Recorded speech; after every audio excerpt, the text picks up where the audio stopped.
Bem-vindos ao Grupo Marcos. Estamos no programa Nova Geração 219, Experiência de Lázaro. Vamos começar com um trecho do Novo Testamento do Evangelho de João, capítulo 11. Como sempre, a gente sempre começa com um texto de literatura. Vamos lá.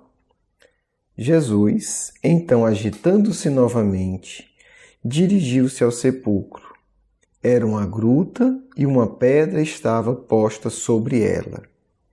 Jesus diz: tirai a pedra. Marta, a irmã do que estava morto, diz a ele: Senhor, já cheira, pois é o 4º dia. Jesus lhe diz: não te disse que, se crerdes, verás a glória de Deus? Tiraram então a pedra, e Jesus levantou os olhos para cima e disse: Pai, te dou graças porque me ouvistes. Eu sei que sempre me ouves, mas disse isso por causa da multidão que está ao redor, para que creiam que tu me enviastes. Ao dizer essas coisas, gritou em voz alta: Lázaro, vem para fora. E o que estivera morto saiu, os pés amarrados, as mãos enfaixadas e o rosto envolto em um sudário. Jesus lhe diz: soltai-o e deixai-o ir. Muito bonito, gente? Muito bonito. Imagine essa cena, que coisa poderosa. Estamos aqui como disse João, capítulo 11, versículo 38 a 44. Bem, o que é isso, Há o aspecto, talvez o mais bonito, quer dizer, Jesus trazendo o indivíduo das trevas para a luz. Bonito, não é isso? Muito bonito. O que é que Lázaro viveu? Provavelmente, tudo indica, Lázaro estava, com uma experiência, vivenciando uma experiência, um estado chamado letargia. Letargia. Kardec, diferente da maioria de nós espíritas, estudava magnetismo, porque ele sabia que a grande parte dos fenômenos do Evangelho e os fenômenos espíritas apenas se tornam compreensíveis com a pesquisa espírita e com a pesquisa do magnetismo, que já existia antes do espiritismo. Então, letargia, muito conhecido de Kardec, muito conhecido dos estudiosos do magnetismo. Então, Kardec vai perguntar aqui a opinião dos espíritos do que é letargia e vai perguntar uma questão específica. Porque letargia por letargia, diria Kardec, o magnetismo já explica, não precisa estar ocupando os espíritos para explicar o que é. Mas Kardec quer uma informação específica. Vamos lá, olha aí. Kardec já pergunta: na letargia, o espírito pode se separar inteiramente do corpo de maneira a dar-lhe todas as aparências da morte e ele retornar depois? Quer dizer, a curiosidade de Kardec, como um estudioso não só do espiritismo, mas do magnetismo, que ele sempre dizia que tem que estudar os dois, não é explicar o fenômeno, como é que ocorre, isso ele já estudou. Isso é dado para quem estuda seriamente o espiritismo, que vai estar estudando o magnetismo. A pergunta é específica. Ora, letargia é quando o indivíduo tem todas as características da morte. O que Kardec está perguntando aos espíritos me dê uma informação que eu não posso ter aqui. Eu posso fazer a experiência, eu posso observar a experiência, Ele vai depois diferenciar que, na verdade, a letargia não é provocada, mas a catalepsia, que é algo muito parecido, é. Então, assim, eu sei o que é essa experiência, já observei, a literatura fala. A minha pergunta é: enquanto o indivíduo está vivendo isso e tem todas as características da morte, o espírito de fato se separou inteiramente do corpo? Essa é a pergunta. Porque Kardec já trabalhou a definição. O que é a morte física, a morte biológica do ponto de vista espírita? é quando há uma separação total do perispírito, do corpo espiritual do corpo físico. Aí morreu. A medicina não tem como trabalhar com uma definição como essa ainda, porque os seus equipamentos são muito grosseiros, mas já evoluiu de uma maneira extraordinária desde a época de Kardec, né? Hoje aí tem toda uma discussão, mas se fala em morte cerebral, né? Então é uma coisa já muito mais sofisticada, mas ainda não é tão sofisticada quanto a definição espírita, que um dia a medicina vai com toda certeza poder operacionalizar, né? Observar em aparelhos esse desligamento do corpo espiritual, do perispírito do corpo físico. Vamos para a resposta agora que interessa. Letargia. Os espíritos respondem: na letargia, o corpo não está morto, visto que há funções que se efetuam. A vitalidade dele se encontra em estado latente, como na crisálida, né? Como numa semente, como, enfim, numa lagarta, e não aniquilada. Ora, o espírito está unido ao corpo enquanto este vive. Uma vez rompidos os laços pela morte real e a desagregação dos órgãos, a separação é completa e o espírito a ele não mais retorna. Quando um homem que tem a aparência de morte retorna à vida, é que a morte não era completa. O que é que ele está dizendo? Se de fato houver o desligamento, não tem como voltar. Então a gente pode entender que no caso de Lázaro é um caso de letargia profunda, mas não houve de fato o desligamento. Então, se a gente aplicar esse conceito espírita da morte física como um desligamento completo, a gente vai dizer que Lázaro não morreu. Certo? Olha que interessante. Né? Houve um afastamento profundo, mas não um desligamento completo. Vamos agora para outra questão que é muito interessante e que vai mostrar o valor que Kardec e que os espíritos dão ao magnetismo. Pode-se, através de cuidados dispensados em tempo útil, reatar os laços prestes a se romper e fazer voltar à vida um ser que, por falta de socorro, estaria definitivamente morto. Quer dizer, o indivíduo está no estado de letargia, né? Os laços entre corpo espiritual e corpo físico estão extremamente frágeis. É possível, Kardec está perguntando, nessa situação, ter uma intervenção de magnetismo e o indivíduo retornar? Ou o estado de letargia, ele não é reversível? Kardec está perguntando isso. Dá para reverter? O indivíduo está letárgico. É possível reverter ou ele já está numa situação do sem jeito? Resposta: sim, sem dúvida. Sem dúvida. E disso tem desprova todos os dias. O magnetismo, olha aí os espíritos falando de magnetismo, neste caso representa frequentemente um poderoso meio, porque restitui ao corpo o fluido vital que lhe faltava e era insuficiente para manter o funcionamento dos órgãos. Olha que coisa interessante. Né? E aí Kardec, depois eu não vou entrar nisso, mas Kardec vai discutir aí a diferença da letargia e da catalepsia num comentário. Por que é o Kardec que está comentando isso? Porque ele entende do assunto. Ele estuda magnetismo há mais de 30 anos. Tá certo? Então ele entende do assunto, não resta dúvida.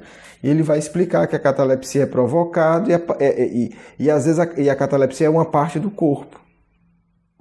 A letargia é espontânea, quer dizer, você não consegue induzir e é o 100%, é o corpo todo. Gente, vamos lá. O que é que importa para a gente neste momento? Entender que todos nós somos manipuladores do magnetismo, de energias magnéticas. Todos nós estamos já fazendo isso. E que os espíritos aconselham que a gente faça isso, que a gente utilize as energias magnéticas com conhecimento de causa. Com conhecimento de causa.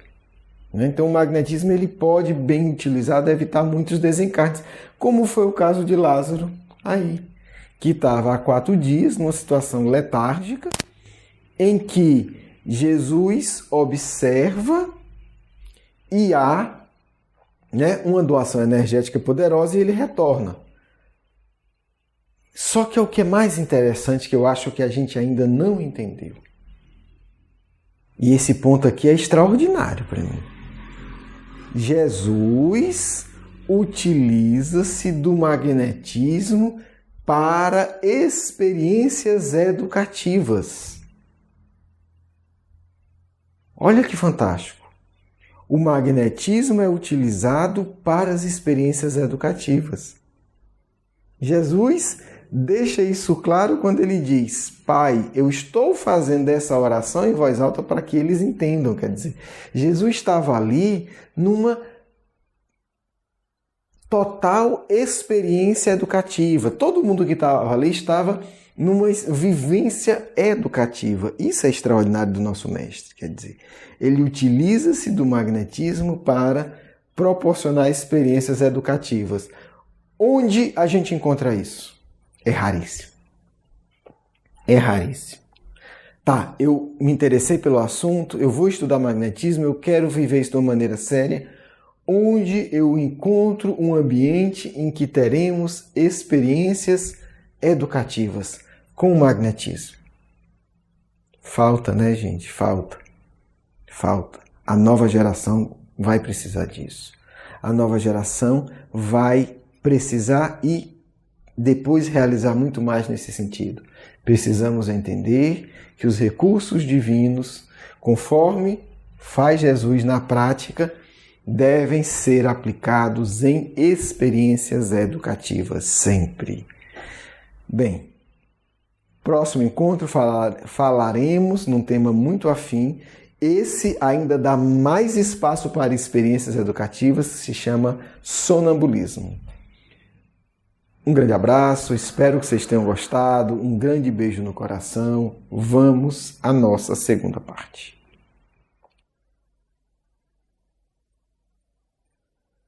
Paz e alegria em seus corações, meus filhos tão amados. Vamos hoje fazer uma reflexão muito profunda. Peço que vocês fiquem atentos. O que fez Jesus com todos, na sua relação com todos aqueles que estavam ao redor dele? O que fez Jesus, filhos? Amou. E porque amou, elevou. E como Jesus elevou a cada um daqueles? Como, filhos? Como? Educando para Deus. Precisamos pensar nisso. Nós utilizamos os recursos da vida para nos educar. Nós olhamos o nascer do sol e refletimos. É uma luz dada por Deus para iluminar meus caminhos. Nós olhamos as nuvens do céu e queremos entender que elas sinalizam a beleza, mas também a transitoriedade da vida. Precisamos nos educar, filhos. Precisamos nos amar como Jesus nos ama. Precisamos observar que a cada dia o Pai nos dá dezenas de recursos educativos. Precisamos, pelo menos alguns, utilizarmos-nos. Pensamos de forma a nos elevar sobre partes do nosso corpo, a utilidade da visão, a preciosidade do olfato, a capacidade de emitir palavras sonoras, o recurso da audição. Deus me dá tudo isso para amar. Deus me dá tudo isso para me elevar. E aqui falamos também do tema de hoje. Recursos tão preciosos do magnetismo que você possui por ser filho de Deus. Recursos energéticos de imenso impacto na vida, de imenso poder em si mesmos, de transformar a si mesmo, de regenerar tudo, corpo e emoção e corpo espiritual. Por que não uso isso melhor? Por que não uso isso melhor? São recursos que Deus nos concede com continuidade. Os recursos educativos de Deus sempre não faltam. E às vezes Ele tira um pequeno recurso para que nós consigamos valorizar os outros imensos recursos. Filhos, a cada segundo, o amor de Deus coloca ao redor de vocês centenas e centenas e centenas de recursos educativos. Nunca faltarão. Nunca haverá escassez de recurso educativo para nenhum filho de Deus, nunca no universo. Por que não pensarmos nisso? E a cada segundo nos darmos conta, a cada instante nos preocuparmos em perguntar: qual o recurso educativo que meu Pai amado está colocando à minha disposição nesse exato instante? Não lamentar, não criticar, não brigar, não questionar negativamente, mas elevar o pensamento a Deus e se perguntar: que recurso educativo Deus coloca nesse instante em minhas mãos? Isso fez Jesus. E isso ensinou Jesus nesse episódio tão maravilhoso. Quem é Lázaro? Um amigo. Jesus está no ambiente de sofrimento, Jesus sofre, porque vê sofrimento de amigas. Vê multidão, mas Jesus se pergunta: que recurso educativo o paizinho amado coloca à disposição nesse instante? É esse.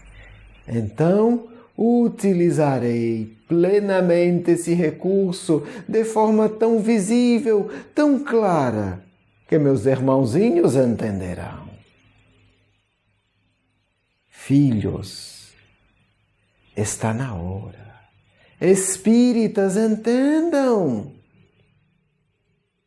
que recursos Allan Kardec colocou em nome do Pai na mão de vocês.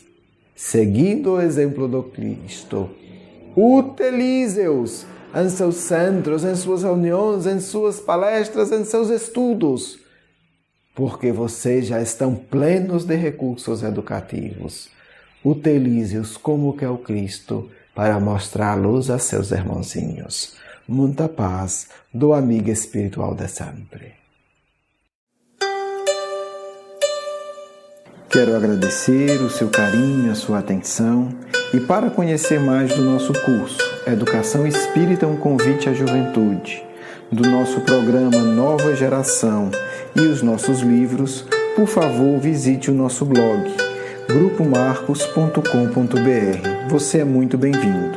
Um grande abraço.